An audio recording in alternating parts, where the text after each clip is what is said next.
ఖచ్చితంగా స్వస్థపరుస్తాడు, బాగుపడతాను, విడుదల పొందుతాను, నా బాధలు తీరతాయి, నా అప్పులు తీరతాయి, దేవుడు నాకు నూతన జీవితాన్ని ఇస్తాడు అనేది కూడా విశ్వాసమే.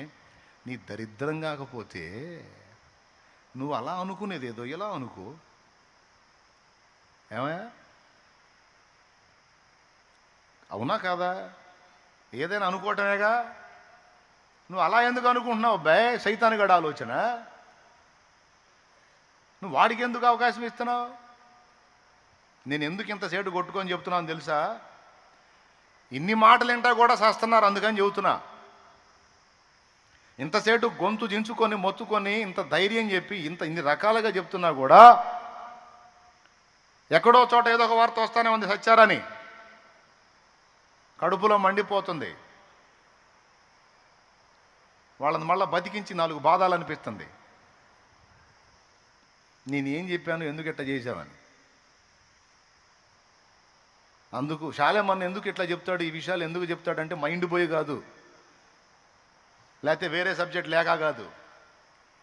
ఇప్పుడు హృదయాల పరిస్థితి ఎలా ఉందో దేవునాత్మకు తెలుసు కనుక ఆయన మాట్లాడతాడు. అందుకని ఇక్కడికి వచ్చినప్పుడు ఆయన వశానికి అప్పగించుకొని మాట్లాడతా.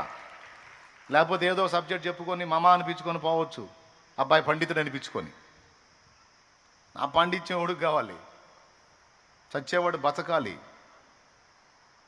అది కావాల్సింది. నా పాండిత్యాలు కాదు, పరిశుద్ధాత్మ స్వరం ప్రజలకు అందాలి. నువ్వు నెగిటివ్గా ఎందుకు అనుకుంటున్నావు? పాజిటివ్గా అనుకో. ఏదైనా అనుకోవటమేగా. నా అప్పులు తీరు, నా బాధలు పోవు, నా పరిస్థితులు మారు, నేను బాగుపడను, నా పిల్లలు మారరు, నా ఇల్లు మారదు, నా సంసారం మారదు, నా శరీరంలో రోగం తగ్గదు, నాకేంత ఇంకా ఎక్కువ అవుతుంది, షుగర్ ఎంత ఇంకా పెరిగిపోతుంది, బీపీ ఎంత ఇంకా పెరిగిపోతుంది, గుండె దాడేంత ఇంకా పెరిగిపోతుంది, పెరిగిపోతుంది అనుకుంటాం. ఇంకా పెరిగిద్ది, పెరిగి టపామంటాం.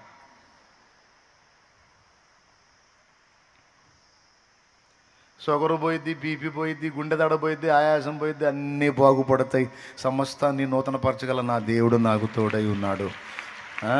నాకేమీ కొదువా నాదుడుండ, ఇక నాకేమీ కొదువా నాదుడుండ.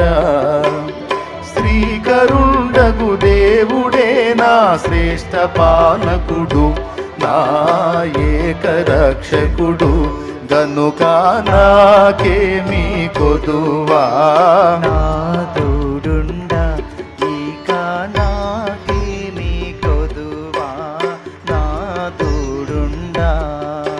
అవమానమును నిర్లక్ష్య పెట్టండి, అనుమానాన్ని తులిపేయండి. 3వది అపరాధ భావం సంగతి మాట్లాడుతున్నాను.